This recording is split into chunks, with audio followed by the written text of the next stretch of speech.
The dust particles danced in the afternoon sunlight, streaming through Sophia's study window, creating patterns that reminded William of the smoke trails he'd tracked during his engineering days in Iraq. He ran his calloused fingers along the mahogany desk he'd built for his wife 3 years ago, back when their marriage still felt solid. The grain still held its polish, even after a month of neglect since the funeral. Every joint and corner reflected his craftsmanship, built to last generations. He'd thought their marriage was constructed the same way. "Dad, should we keep these books?" Betty held up a stack of psychology texts, her 13-year-old face carrying the serious expression she'd worn too often since her mother's death. William glanced at the titles, his trained eye cataloging details automatically. Understanding manipulation tactics, the art of persuasion, emotional control in relationships. Strange reading for a high school counselor, but then again, everything about Sophia had been strange those last few months. He'd attributed her distance to work stress, never suspecting deeper motivations. Put them in the donation box. He opened another drawer methodically, finding old report cards and parent-teacher conference notes. Normal things, expected things, the mundane debris of a life he'd thought he understood. The cardboard boxes they'd brought were filling slowly. Sophia's clothes would go to charity, her jewelry to Betty when she was older. The sorting process felt like archaeology, uncovering layers of life that apparently held secrets he'd never suspected. Betty knelt beside the desk, tugging at the bottom drawer with growing frustration. This one stuck. William crouched beside his daughter, noting the small keyhole he'd never noticed before despite building the desk himself. Sophia had insisted on adding her own modifications after he'd finished the construction, claiming she needed secure storage for student files. He'd thought nothing of it then, trusting his wife's explanations without question. Step back. He pulled out his multi-tool, a habit from his Army days when being prepared for any mechanical challenge kept him and his unit alive. Working the lock mechanism required the same precise touch he'd used on explosive devices overseas, feeling for the subtle resistance that indicated each tumbler falling into place. The click was satisfying in a way that reminded him of successful demolitions work. The drawer slid open with barely a whisper. "Whoa!" Betty peered over his shoulder, her young voice carrying surprise that would soon turn to confusion. Inside lay items that made William's blood run cold despite his years of combat experience.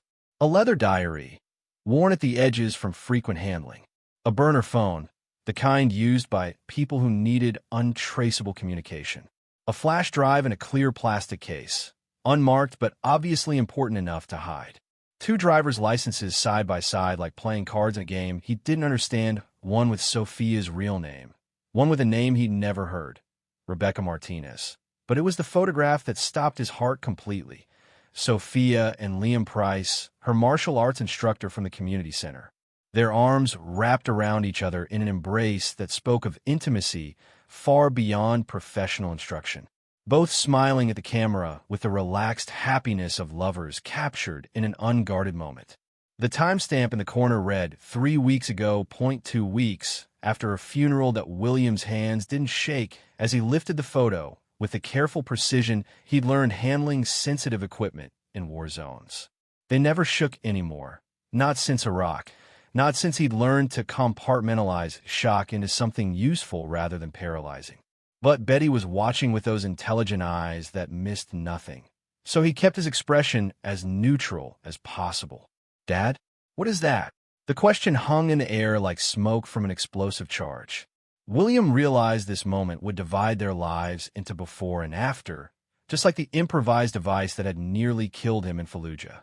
Some discoveries changed everything. "Go to your room, Betty." "But now," his tone carried the authority that had once commanded soldiers in life-or-death situations.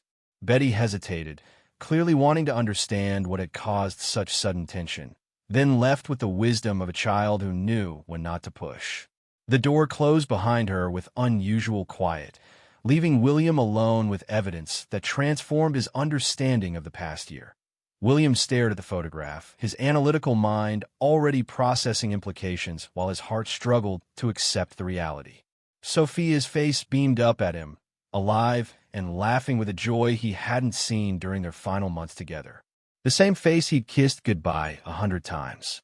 The same face they'd buried in a closed casket at Flagstaff Memorial Cemetery, while half the town watched him grieve.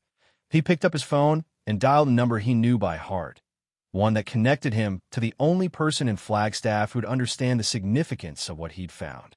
"Roscoe here. Kareem. It's William. I need you to come over." "What's wrong? You sound strange." William looked at the evidence spread across his lap like pieces of a puzzle that painted a picture he'd never wanted to see. His supposedly dead wife's secret life laid out in perfect detail, waiting for discovery by the husband she'd tried to destroy. "This wasn't an accident," he said simply, knowing those 4 words would launch an investigation that would either vindicate his suspicions or prove him wrong. In his experience, evidence rarely lied. Officer Kareem Roscoe arrived 20 minutes later, his police cruiser pulling into William's driveway with the subdued urgency of someone responding to a call that might change everything. He was still wearing his civilian clothes from his day-off jeans and a flannel shirt that made him look more like a lumberjack than a cop. William had served with Roscoe in Iraq, back when they were both young soldiers learning that survival depended on trusting your team completely.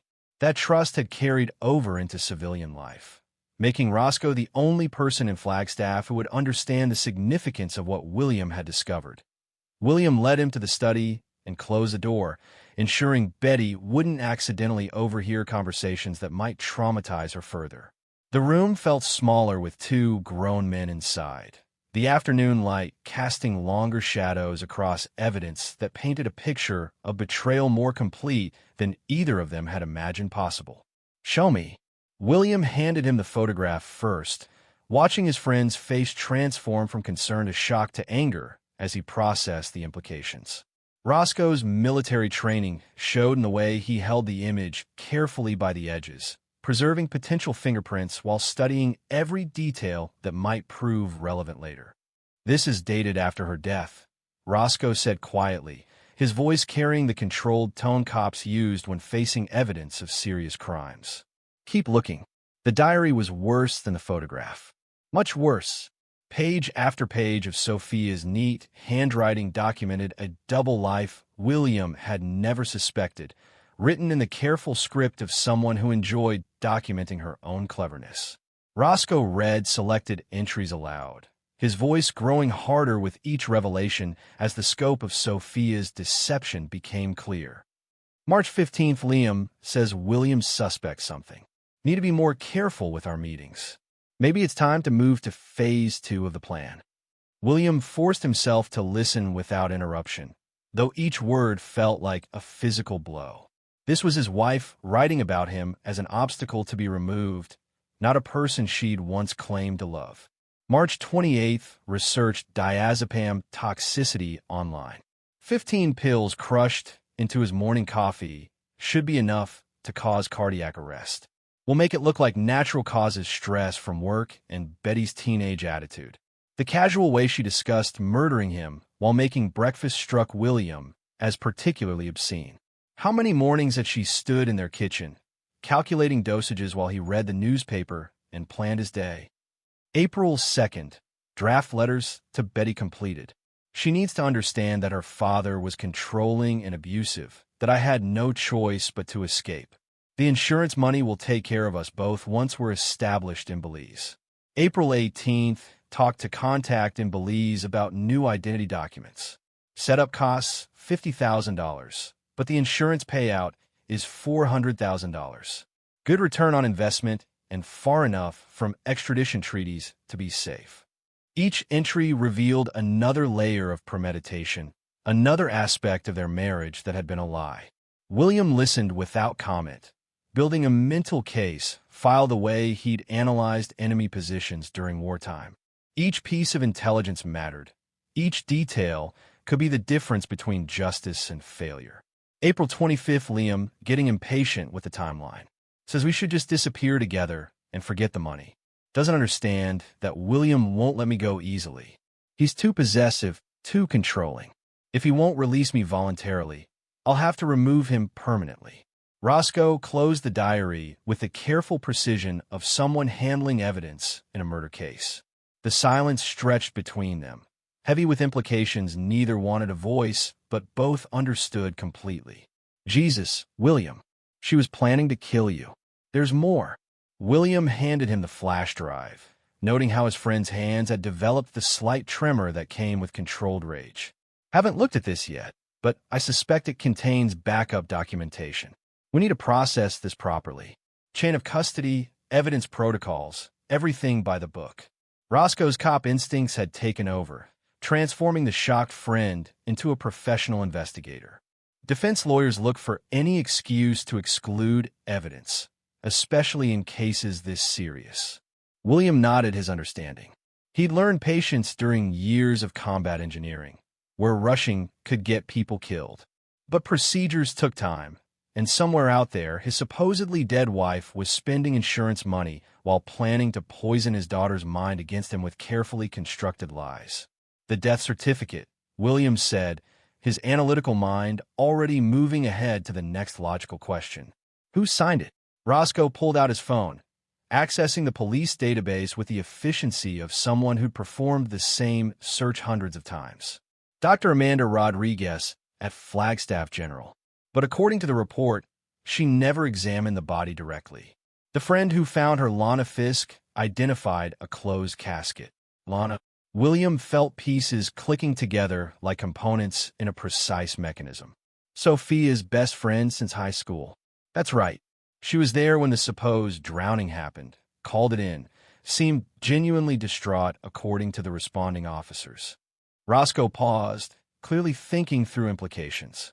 This could mean fraud, conspiracy, and attempted murder charges. But we need solid proof she's alive.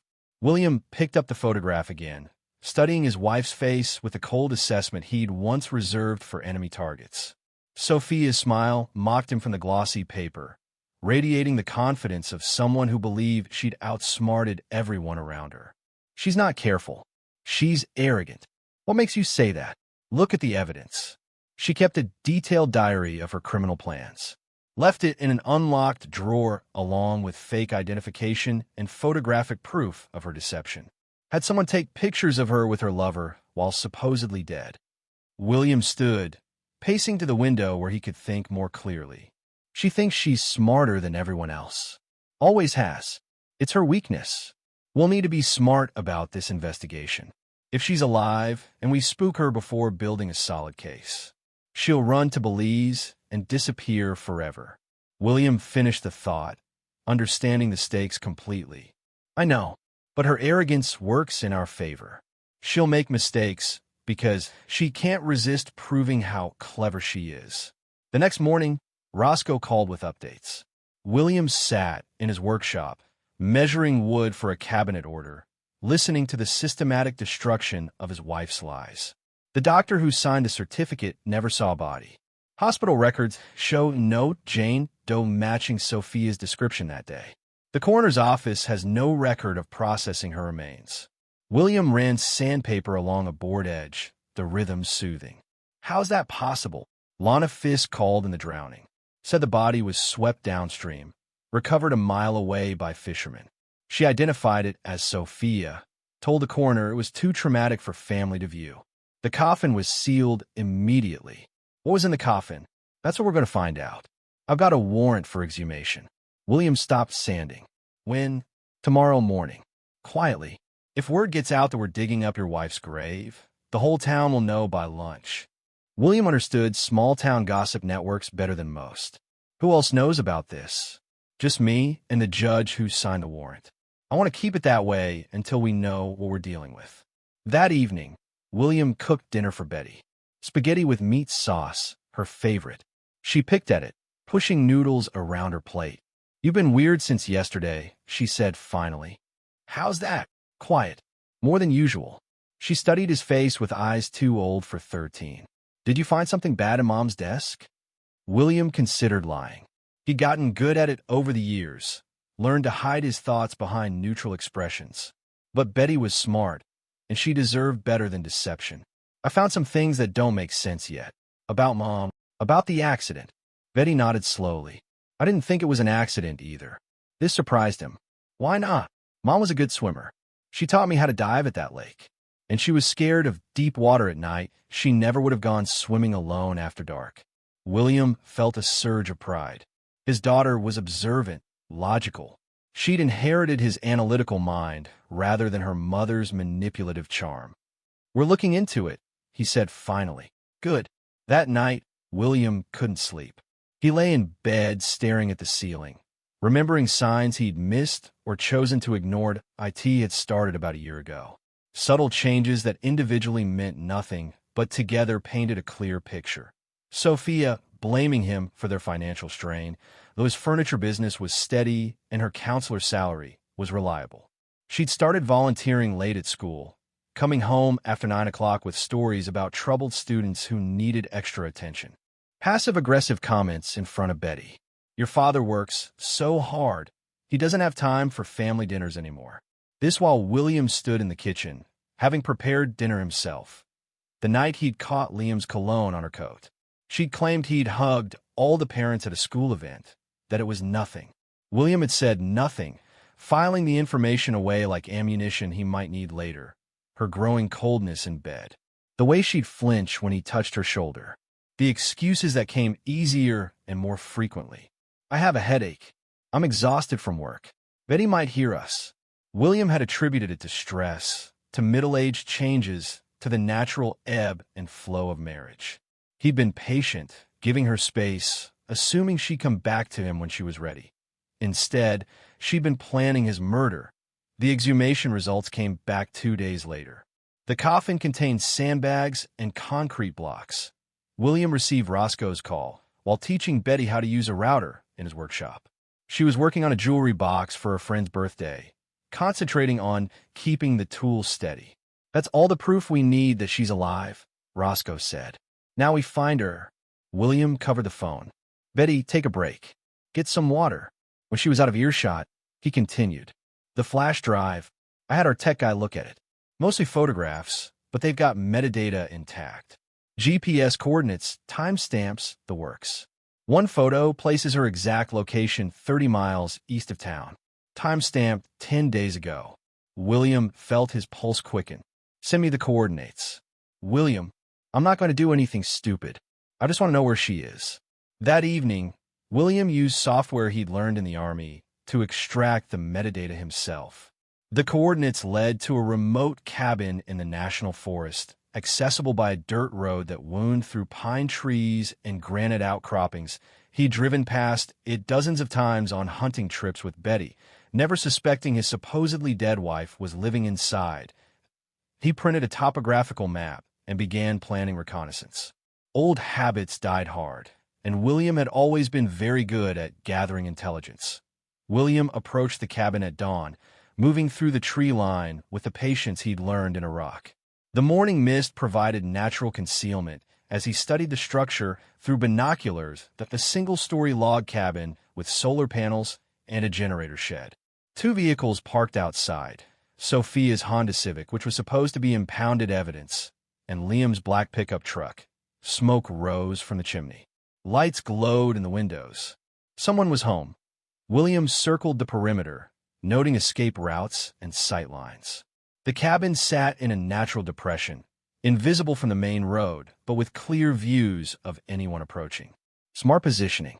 Sophia had always been clever about details that he waited 3 hours before seeing movement. Liam emerged first, stretching and scratching his chest. Even from a distance, William could see the arrogance in his posture, the casual confidence of a man who thought he'd gotten away with something. Sophia appeared in the doorway, handing Liam a coffee mug. She wore jeans and a sweater William had bought her last Christmas. Her hair was shorter, dyed blonde instead of her natural brown, but it was definitely her. William watched his supposedly dead wife kiss her lover good morning and felt nothing but cold calculation that he waited until they both went inside, then moved closer. The cabin had no security system, no cameras, no precautions beyond its remote location. They felt safe here. That was their mistake. William found what he needed around the trash pile behind cabin. A coffee mug with Liam's fingerprints clearly visible. A partially burned letter with Betty's name written in Sophia's handwriting. A prescription bottle for anxiety medication, filled under Sophia's real name at a Flagstaff pharmacy 2 weeks ago. He bagged everything carefully, maintaining chain of custody protocols Roscoe would need for court. Before leaving, William placed a tiny wildlife camera in a tree with a clear view of the cabin's front door. The kind used by hunters to track deer patterns. Solar-powered, motion-activated, completely innocuous. That he drove home and emailed Roscoe. Confirmed. She's alive. We build this legally. Roscoe moved fast once he had evidence. William met him at the police station, where the officer laid out their strategy like a military operation. I've contacted the insurance company. They're freezing the payout pending investigation. $400,000 in limbo gets people's attention fast. Good. William studied the evidence bags containing items from the cabin. What else? Homeland Security is interested in the fake passport angle. Using false documents to avoid fraud charges is a federal crime. The FBI might want to talk to you. Fine by me. I also tracked down Dr. Rodriguez, the coroner who signed the death certificate. She's agreed to cooperate fully. Says she was told by Lana Fisk that the family requested immediate burial due to religious reasons. William nodded. What about Lana?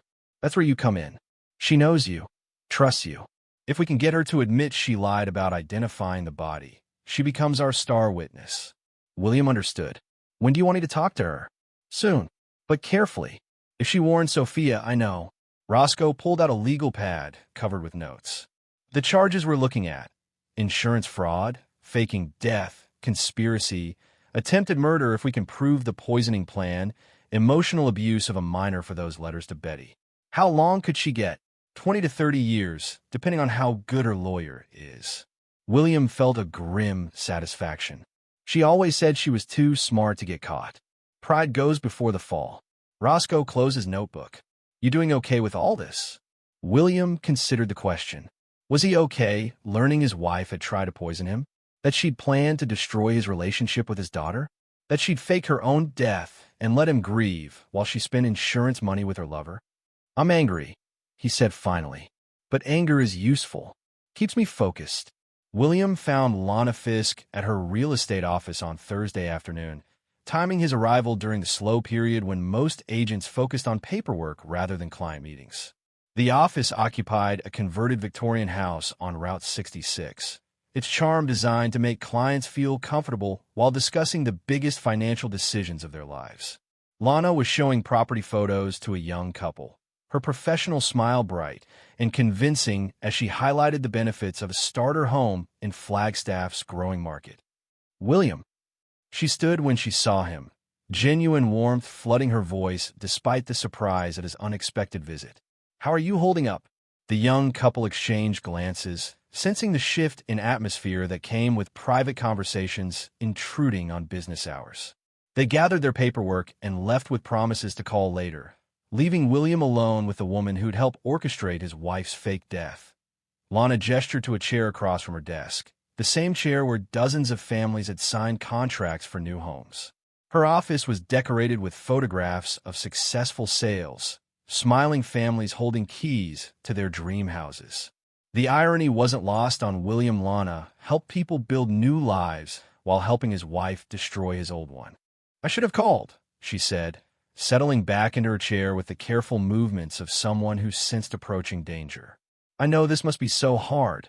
Losing Sophia like that. So sudden, so unexpected. William studied her face with the analytical skills he'd developed during military intelligence work. Lana had always been Sophia's friend more than his, but she'd seemed genuinely upset at the funeral. Dark circles under her eyes, shaking hands during the eulogy, tears that looked real enough to fool everyone, including himself. I wanted to ask you about that day, he said, keeping his voice neutral and unthreatening. At the lake. Lana's smile faltered slightly, the professional mask slipping just enough to reveal anxiety underneath. Of course. Though I don't know what else I can tell you that wasn't already in my police statement. I know. I keep trying to understand how it happened. Sophia was such a strong swimmer. William leaned forward slightly, maintaining eye contact the way he'd learned during interrogation training. You taught her the butterfly stroke in high school, remember? She could swim laps for hours without getting tired. She was upset that day, distracted, not paying attention to safety like she normally would. Lana's eyes didn't meet his directly, focusing instead on the family photos scattered across her desk. We'd been talking about her problems at home, her concerns about the marriage, problems about money troubles, about Betty entering her teenage years, about— Lana trailed off, looking increasingly uncomfortable with the direction of conversation. About what, Lana? William kept his voice gentle but persistent, the same tone he'd used with frightened civilians in Iraq who possessed information that could save lives. She said you've been fighting a lot lately, getting angry with her over small things, making her feel like she was walking on eggshells. Lana's words came faster now, as if she'd rehearsed this explanation. She said you'd gotten physical with her, that she was genuinely scared of what might happen if she tried to leave normally.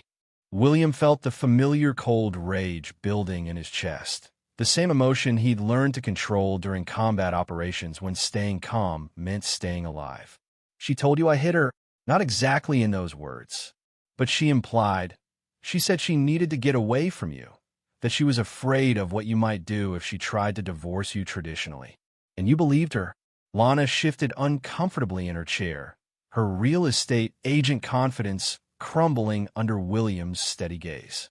Sophia was my best friend since we were 16 years old. If she said she was scared, if she said she needed help. Did you ever see me hit her?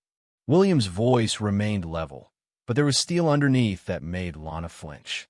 Did you ever see bruises on her body? Ever witness me raising my voice to her in public? Ever see any evidence whatsoever that I was physically abusive to my wife? No, Lana admitted quietly. Did you ever see me treat her with anything but respect when you were around? Did you ever witness me being controlling or threatening toward her? The silence stretched between them like a chasm. Lana's hands twisted together in her lap, and William could see the exact moment when doubt began replacing certainty in her mind. No, she whispered. Then why did you lie to the coroner? William pulled out his phone, showed her the photograph from the drawer. Sophia and Liam, alive and smiling, dated 2 weeks after the funeral where Lana had sobbed over a closed casket. Lana stared at the image, her face going pale as comprehension dawned. Her hand covered her mouth in shock, and William saw the precise moment when she realized she'd been manipulated by someone she'd trusted completely. Oh my God, she's alive. She's alive, Lana. She used you to fake her death, collected $400,000 in insurance money, and disappeared with her boyfriend while I grieved and my daughter cried herself to sleep every night for a month. Tears began running down Lana's face, smearing her carefully applied makeup. She said you're dangerous, that you'd never let her go, that this was the only way to protect Betty from growing up in an abusive household. You never once saw me be dangerous, did you? No. Lana's voice was barely audible. But you help her anyway. You identified a closed casket as my wife, told the coroner it was too traumatic for family members to view, and signed documents that allowed her to collect life insurance money fraudulently. I thought I was protecting her. Lana's composure broke completely. She seemed so scared, so desperate. She talked about you controlling the finances, monitoring her activities, threatening her if she tried to leave. I thought I was helping a friend escape from domestic violence. William felt disgust rather than anger at this point. Sophia had manipulated her oldest friend with the same skill she'd used on everyone else, playing on Lana's protective instincts and feminist sympathies to turn her into an unwitting accomplice. She's planning to destroy my relationship with my daughter, he said quietly, showing Lana excerpt from the diary on his phone. She wrote letters painting me as an abuser, planning to send them to Betty after she thought I was dead from poisoning. She was going to poison a 13-year-old girl's mind against her father with complete lies. Lana read the diary entries with growing horror, understanding for the first time the scope of Sophia's deception and cruelty. I had no idea. I swear to you, William, I had no idea she was planning any of this. Will you testify? Will you tell a court exactly what happened and why you helped her fake her death? Lana nodded through her tears, mascara streaming down her cheeks like black rain. Yes, I'll tell them everything. I'm so sorry, William. I thought I was doing the right thing. William stood to leave, feeling no satisfaction in Lana's breakdown. She'd been a victim of Sophia's manipulation just like everyone else, another person whose trust had been weaponized against innocent people. One more question, he said at the door. The day she supposedly drowned, was there actually a body? Lana shook her head miserably. No, she said. She said you'd had a fight that morning, that she needed to disappear before you came looking for her.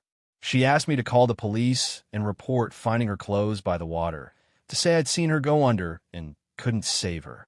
And the closed casket, empty. She said it would be too suspicious if there was no funeral, that people would ask questions. The funeral home director was told the body was too damaged by drowning to be viewable. William nodded, filing away another piece of evidence for the growing case against his wife. Sophia's plan had been thorough and calculated, accounting for every detail except the possibility that she might leave evidence of her deception where her husband could find it. Thank you for telling me the truth, he said finally. What happens now? Now we let the legal system handle it. Sophia made her choices, and she'll face the consequences. William left Lana crying in her office, surrounded by photographs of happy families who trusted her to help them build honest lives. The irony was bitter, but William had no energy left for analyzing the cosmic justice of it all. He had evidence to gather and a case to build. 3 days after his conversation with Lana, Betty received an email. She was doing homework at the kitchen table when her laptop chimed. William was cooking dinner, listening to her mutter about algebra problems. Dad, her voice was strange. William turned from the stove. What is it? I got a weird email. She turned the laptop toward him. The sender was listed as a friend. The message was short. Your dad doesn't love you. He's going to send you away like he did me. William felt his blood pressure spike. When did this come? Just now. Betty's face was pale. Who would send something like that? William pulled out his phone, calling Roscoe immediately. She just made contact with Betty. Anonymous email. I'll be right there. William knelt beside his daughter's chair. Betty, this email is from someone who wants to hurt our family. Don't believe a word of it. I don't. Betty's voice was steady, but he could see fear in her eyes. But who would say something like that? Someone very sick. Roscoe arrived within minutes, bringing a computer technician who traced the email's origin. It came from a public library in Sedona, sent from a temporary account created that morning. This is good for us, Roscoe explained to William privately. Direct contact with a minor, attempting to alienate parental affection. It adds another charge and proves ongoing criminal activity. She just burned herself legally, William said. Exactly. She couldn't resist trying to hurt you through Betty. Classic narcissistic behavior. She had to get the last word. That night, William tucked Betty in a bed, something he hadn't done since she was 10. Dad, are you going to send me away? Never. Promise. I promise. You're the most important thing in my life, Betty. Nothing will ever change that. She hugged him tight. I love you, Dad. I love you too. The wildlife camera William had placed near the cabin provided exactly what they needed. Motion-activated footage showed Sophia and Liam's daily routines, their arguments, and most importantly, their conversations. William and Roscoe watched the footage on Roscoe's laptop at the police station. The audio quality was surprisingly good. This is from yesterday, Roscoe said, clicking play on screen. Sophia paced outside the cabin while Liam leaned against his truck. They were arguing about something, their voices carrying clearly in the mountain air. Getting tired of hiding out here like criminals, Liam was saying. We're not criminals. We're survivors. You fake your death, Sophia. That's fraud. It's freedom. Sophia's voice was sharp. Freedom from that controlling bastard I married. William watched his wife's face contort with hatred as she spoke about him. He felt nothing but cold satisfaction. She was giving them everything they needed. What about Betty? Liam asked. You just going to abandon your kid? Betty will understand eventually. When she's older, when she sees what kind of man her father really is. And if she doesn't, Sophia shrugged. Then she'll learn to live without me. People adapt. The casual cruelty in her voice made William's hands clench. This was a woman who'd tucked Betty in at night, who'd helped with school projects, who'd claimed to love their daughter more than life itself. The footage continued. They watched Sophia use Betty's name while crying crocodile tears, talking about how much she missed her daughter while making no effort to contact her safely. They watched Liam threaten to leave her and take the money myself if she didn't make a decision about their future soon. That's conspiracy, Roscoe said. Fraud. Motive. Everything we need. How much more do we have? Hours of footage over the past week. She incriminates herself in almost every conversation. William stood up, pacing to the window. Outside, Flagstaff went about its normal business. People who thought Sophia Yates was dead, who'd sent flowers to her funeral, who'd offered condolences to her grieving husband. When do we move? Soon. I want to set up a controlled operation. Make sure we get both of them clean. Roscoe's plan was elegant in its simplicity. He created a fake lawyer persona, Marcus Webb, specializing in international law and offshore banking. The fictional lawyer sent an encrypted email to the burner phone they'd traced from Sophia's anonymous message to Betty. The email offered legal assistance in fleeing the country for a cut of the insurance payout. It mentioned specific details only someone with inside knowledge would know, making it seem legitimate. Sophia took the bait. Her response came within 6 hours. Interested. Need guarantees about Belize setup. Can't meet in person yet. Still waiting for heat to die down. Roscoe played his role perfectly, responding with technical details about money laundering and new identity creation. He name-dropped contacts in Central America, referenced cases that existed in public records, built credibility with every exchange. Over 3 days, they established a meeting location, a truck stop outside Albuquerque where Sophia would receive documents and wire transfer instructions. She's gotten cocky, William observed as they read her latest message. Thinks she's untouchable. Arrogance is a criminal's worst enemy, Roscoe agreed. She's so convinced she's smarter than everyone else, she can't see the trap. The arrest went down smoothly. Sophia arrived at the truck stop driving Liam's pickup, carrying a duffel bag and looking nervously around for her fictional lawyer contact. New Mexico State Police surrounded her before she could react. She was arrested with $28,000 in cash, a fake passport in the name Rebecca Martinez, and detailed notes about William's daily routines. William wasn't there for the arrest. Roscoe had insisted he stay away to avoid any defense claims of vindictive prosecution. But he watched the dashcam footage later, seeing his wife handcuffed and pushed into a police cruiser. She looked smaller than he remembered. Older. The confident woman who'd manipulated friends and planned murders had been reduced to just another criminal in an orange jumpsuit. Got her, Roscoe called to tell him. What about Liam? Picked up at the cabin an hour later. They're both in custody. William hung up and looked around his workshop. Wood shavings covered the floor, tools hung in neat rows on pegboard walls, half-finished projects sat on workbenches. This was his real-life creation instead of destruction. Honest work instead of schemes and lies. Betty appeared in the doorway. Was that Officer Roscoe? Yes. Is it over? William considered the question. The arrests were just the beginning. There would be trials, testimony, media attention. But the core deception was exposed. The danger to his family ended. The important part is over, he said. Your mother can't hurt us anymore. Betty nodded solemnly. Good. The interrogation room at the Coconino County Sheriff's Office was windowless and sterile. William watched through one-way glass as Roscoe questioned his wife, her expensive lawyer beside her looking uncomfortable. Sophia had aged in the week since her arrest. Her dyed blonde hair showed dark roots. Her skin looked pale and drawn, and the designer clothes she'd worn during her fake death had been replaced with an Orange County jumpsuit. Mrs. Yates, Roscoe began, spreading evidence across the metal table. Let's start with this diary we found in your home. Sophia's lawyer, a sharp-dressed man named Patterson from Phoenix, leaned forward. My client denies writing any diary. Roscoe opened to a random page. This handwriting matches samples from your client's employment records. Would you like to see the analysis? He placed the forensic report beside the diary. Patterson scanned it quickly, his confident expression faltering. The diary details an affair with Liam Price, plans to poison your husband with crushed diazepam, and preparations for faking your own death. Roscoe's voice was matter-of-fact. It also contains specific GPS coordinates for the cabin where you were arrested. Sophia spoke for the first time since entering the room.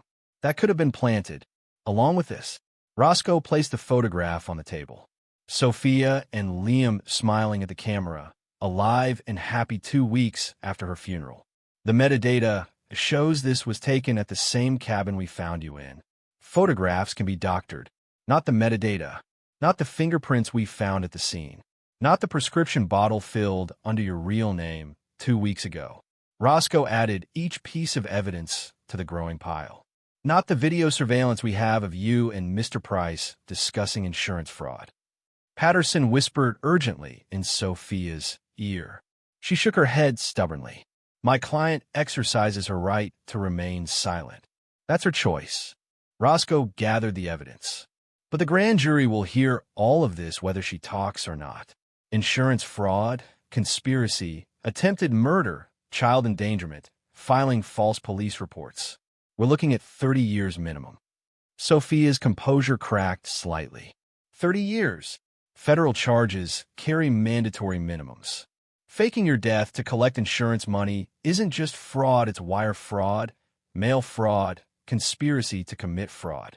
Add the attempted poisoning, and you're looking at life. I never tried to poison anyone. Patterson grabbed her arm, but it was too late. The diary says otherwise. Roscoe replied calmly. Your handwriting, your plans, your timeline. A jury will find it very compelling. Sophia looked around the room like a trapped animal. For the first time since William had known her, she seemed to realize she wasn't the smartest person in the room. I want to make a deal, she said quietly. The trial began on a cold morning in February. William sat in the front row of the gallery. Betty beside him despite his suggestion she stay home. I want to see this, she'd said. I want to see her face when they read the charges. The prosecution's case was methodical and devastating. They presented the diary first, each entry read aloud by the district attorney, while Sophia sat rigid at the defense table. March 15th, Liam says William suspects. Need to be more careful. Maybe it's time to move to phase 2. Betty's hand found William's as they listened to her mother's written plans for his murder. April 25th, if William won't let me go, I'll remove him. Lana testified next, her voice shaking as she described how Sophia had manipulated her into lying to the coroner. She said William was dangerous, that he might kill her if she tried to leave normally. I believed her because she was my friend. The defense attorney cross-examined aggressively. Did you ever see Mr. Yates act violently toward his wife? No. Did you ever see evidence of physical abuse? Bruises, injuries, medical reports? No. Did Mrs. Yates ever provide any concrete evidence to support her claims of domestic violence? Lana's voice was barely audible. No. Roscoe took the stand on the second day, walking the jury through the evidence methodically. The fake death certificate, the empty coffin filled with sandbags, the cabin where Sophia had been living with her lover while collecting insurance money. The defendant's own diary outlines a clear pattern of premeditation, he testified. She planned her husband's murder, prepared to frame him as abusive in her daughter's mind, and orchestrated an elaborate fraud to escape the consequences of her crimes. The video surveillance was played for the jury. Sophia's voice filled the courtroom as she dismissed her daughter's feelings and planned her permanent escape. Betty will understand eventually. When she's older, when she sees what kind of man her father really is. William felt Betty flinch beside him. His daughter was hearing her mother's true feelings for the first time, understanding the depth of Sophia's selfishness and manipulation. Patterson's defense was weak and desperate. He painted Sophia as a trapped woman driven to extreme measures by an abusive marriage, but the prosecution had anticipated this strategy. William took the stand on the third day. Mr. Yates, during your marriage, did you ever strike your wife? No. Did you ever threaten her with physical violence? No. Did you control her finances, isolate her from friends, or engage in any pattern of coercive behavior. No, Sophia handled our family finances. She maintained friendships and social activities independent of our marriage. I supported her career and encouraged her personal interests. The prosecutor showed him the diary entries about poison and murder plots. How do you feel reading these plans for your death? William looked at Sophia directly for the first time during the trial. She met his eyes briefly, then looked away. Betrayed, he said simply, and angry that she planned to destroy my relationship with my daughter with lies. Patterson cross-examined him aggressively, trying to paint him as controlling and emotionally abusive, but William's calm responses and clean record undermined every attack. Isn't it true that you monitored your wife's activities? I noticed changes in her behavior and became concerned. Any husband would. You hired a private investigator to follow her. No, I used publicly available software to analyze evidence she left behind. You stalked her to a remote cabin. I conducted reconnaissance to gather evidence of insurance fraud, which I turned over to police. The trial lasted 5 days. The jury deliberated for 3 hours, guilty on all counts. Sentencing took place 3 weeks later. William sat in the same seat, watching Sophia stand before the judge who would determine her fate. The charges were read aloud: insurance fraud, conspiracy to commit fraud, attempted murder, filing false police reports, child endangerment, and wire fraud. Judge Martinez, a stern woman in her 60s, looked down at Sophia with undisguised contempt. Mrs. Yates, in 30 years on the bench, I have rarely seen such calculated cruelty toward one's own family. You attempted to murder your husband, traumatize your daughter with false accusations of abuse, and defraud an insurance company of nearly $500,000. Sophia stood silently, her lawyer's hand on her arm. The court finds that you pose a significant danger to your family and to society. Your actions demonstrate a complete lack of remorse and a willingness to destroy innocent lives for personal gain. The judge consulted her notes. On the charge of attempted murder, this court sentences you to 15 years in state prison. On the charges of fraud and conspiracy, 10 years to run consecutively. On the charge of child endangerment, 3 years consecutive. William did the math. 28 years total. You will be eligible for parole after serving 18 years of this sentence, provided you complete mandatory counseling and demonstrate genuine rehabilitation. Sophia's knees buckled slightly. Patterson caught her arm. Do you have anything to say before this court? Judge Martinez asked. Sophia looked back at William and Betty one last time. Her mouth opened as if to speak, then closed. She shook her head. Very well. Court is adjourned. As deputies led Sophia away in shackles, she didn't look back again. William felt Betty take his hand. Outside the courthouse, reporters shouted questions. William ignored them, walking steadily toward his truck with his daughter beside him. Is she gone for good? Betty asked once they were driving. Long enough for you to forget her lies, William replied. Spring came early to Flagstaff that year, with snowmelt revealing the first green shoots of new growth in William's backyard garden. The mountain air carried the scent of pine sap and wildflowers, a reminder that life continued its cycles regardless of human drama and betrayal. William worked in his expanded workshop while Betty finished her homework at the kitchen table, the routine they developed since the trial becoming as natural as breathing. The workshop had grown over the winter months, with William adding new equipment and workspace to accommodate increased demand. Word of a situation had spread through northern Arizona, bringing customers who respected how he'd handled his wife's betrayal with dignity and determination. Orders backed up for months now, a good problem that kept his hands busy and his mind focused on creation rather than destruction. The bell above the front door chimed, announcing Betty's arrival home from school. She called out her standard greeting, "Dad, I'm home," before settling at the kitchen table with textbooks and notebooks spread across the surface like battlefield maps. The sound of her pencil scratching against paper provided a comforting background rhythm to his work. How was school? He called from the workshop, not looking up from the cabinet door he was fitting with brass hinges. Good. Mrs. Patterson assigned a new history project about local notable figures. I was thinking about writing about you.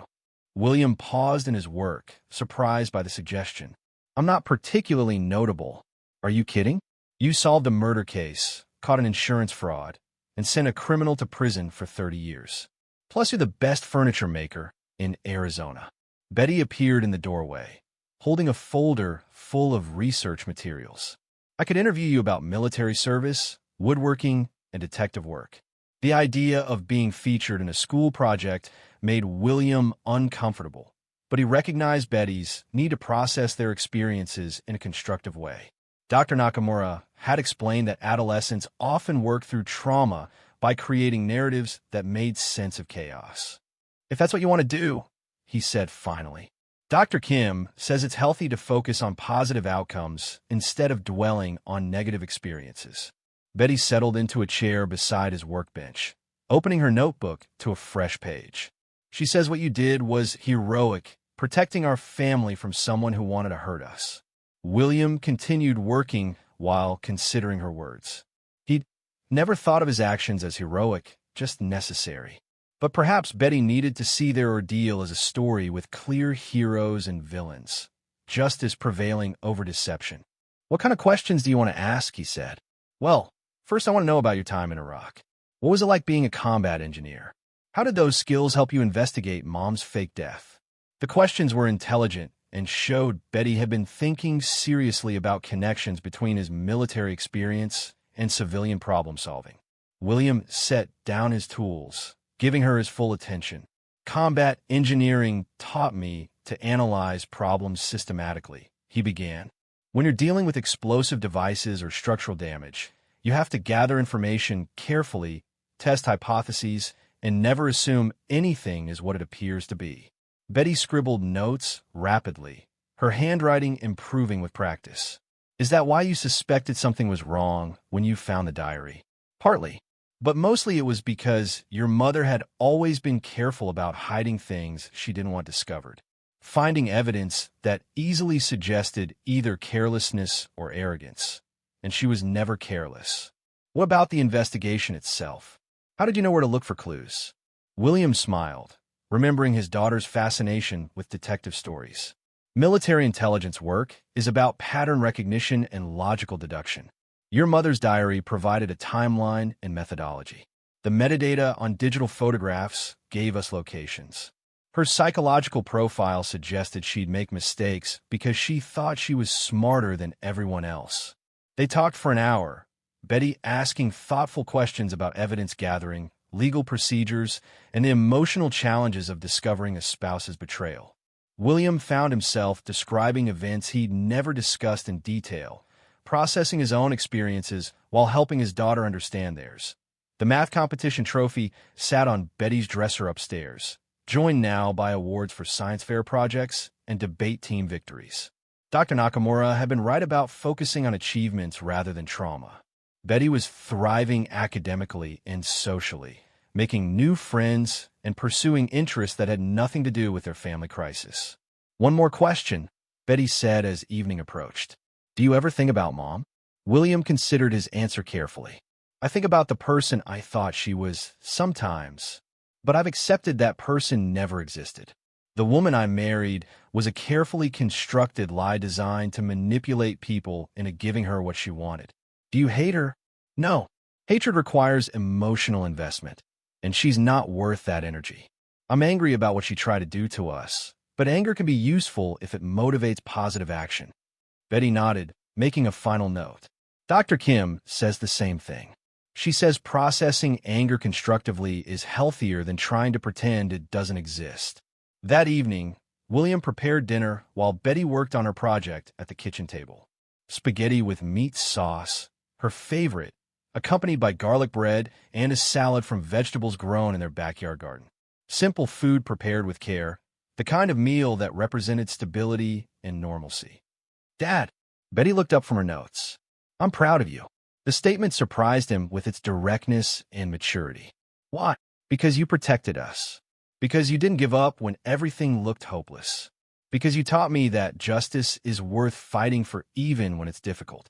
William felt a surge of pride mixed with humility. His daughter was becoming a remarkable young woman, stronger and wiser for having survived her mother's betrayal. The trauma that might have destroyed some families had instead revealed their essential strength. After dinner, William made a decision he'd been postponing for weeks.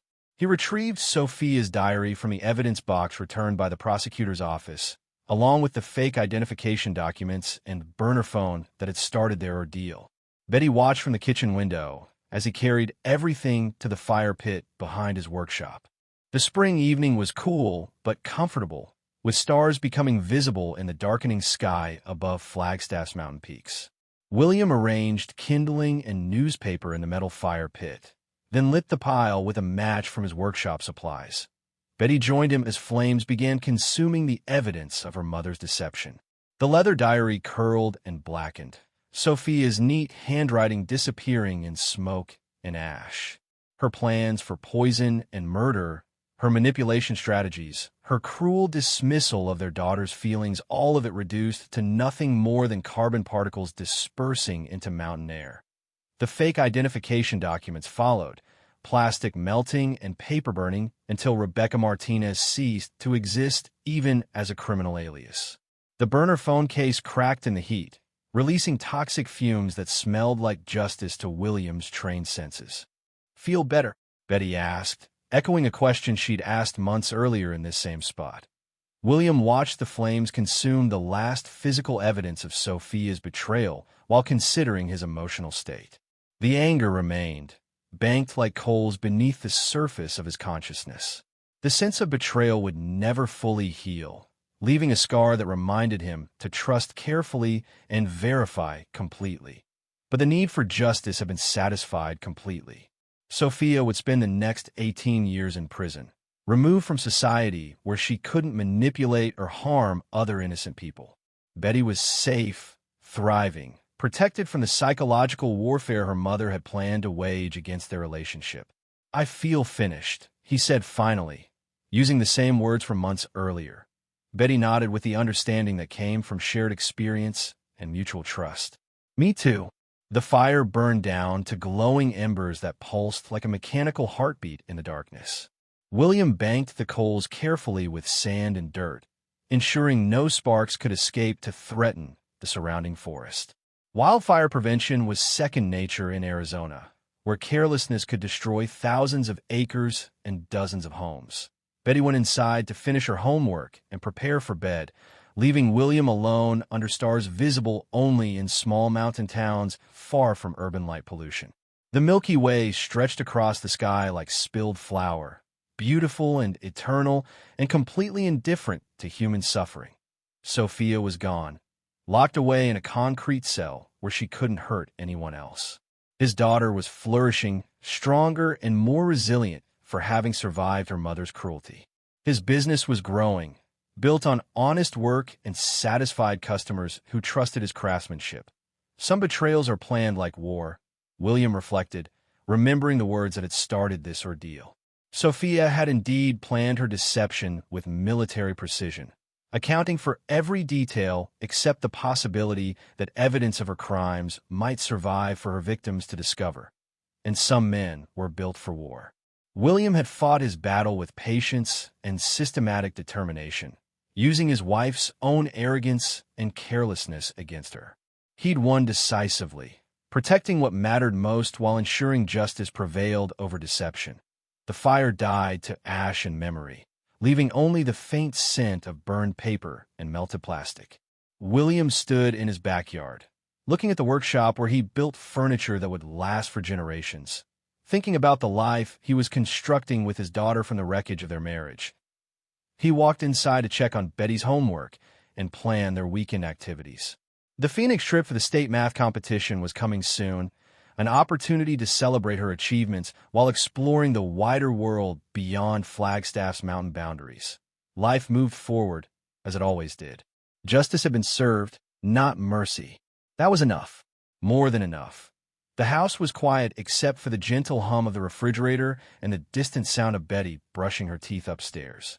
William locked the doors, checked the windows, and turned off the lights with a methodical precision that had kept him alive in combat, and serve him well in civilian life. Tomorrow would bring new orders for custom furniture, new challenges in raising a teenage daughter, new opportunities to build something lasting and beautiful from raw materials and honest work. The future stretched ahead like an uncharted road, full of possibilities that had nothing to do with betrayal or deception. William climbed the stairs to his empty bedroom, no longer haunted by memories of the woman who'd shared it for 15 years. That person had never existed except as a carefully constructed lie. The real Sophia Yates was exactly where she belonged, paying the price for her crimes while her intended victims built new lives based on truth and mutual respect. Justice, not mercy. The distinction mattered more than William had ever realized.